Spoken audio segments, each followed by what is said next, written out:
پاکستان کے بعد انگلینڈ نے بھی انڈیا کو 10 وکٹ سے شکست دے دی۔ روز بٹلر اور ایلیکس ہیلز نے جو اننگز کھیلی باکمال تھی۔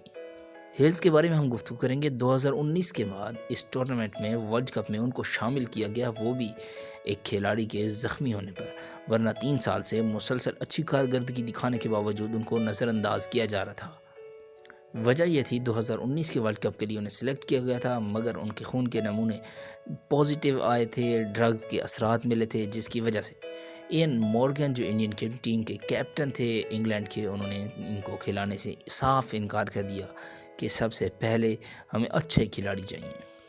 ڈومیسٹک کھیلتے رہے، لیگز کھیلتے رہے، اچھی کارکردگی کا مظاہرہ کرتے رہے، لیکن پھر بھی ان کو ٹیم میں موقع نہیں ملا، بلکہ ان کے نام پر غور ہی نہیں کیا گیا۔ مورگن کی ریٹائرمنٹ کے بعد جب ٹیم میں بدلاؤ آیا، ان کی ضرورت محسوس کی گئی۔ پاکستان کے دورے کے لیے بھی ان کو زیر غور نہیں کیا گیا، لیکن ورلڈ کپ کے لیے ان کو اوپننگ پیئر پر جب متاثر ہوئے، انجرڈ ہوئے، تو ان کا نام ریپلیسمنٹ میں شامل کیا گیا۔ انڈیا کے خلاف سیمی فائنل میں انہوں نے اپنی ریپلیسمنٹ کو درست ثابت کر دیا۔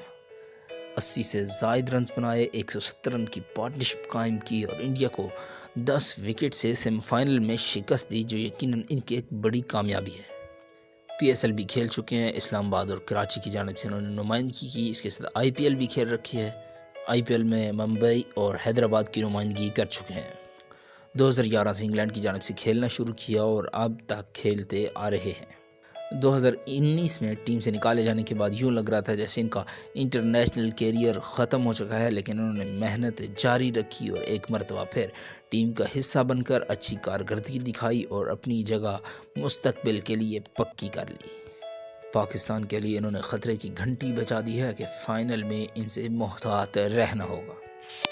ایلیکس ہیل کی انڈیا کے خلاف بیٹنگ کو آپ 10 میں سے کتنے نمبر دیں گے، ہمیں ضرور بتائیے گا، اور ویڈیو مکمل دیکھنے کا بے حد شکریہ۔ چلتے چلتے چینل سبسکرائب کر کے بیل کے آئیکن کو پریس کرنا مت بھولیے گا اور اپنا بہت سا خیال رکھیے گا۔ خدا پامان، اللہ حافظ۔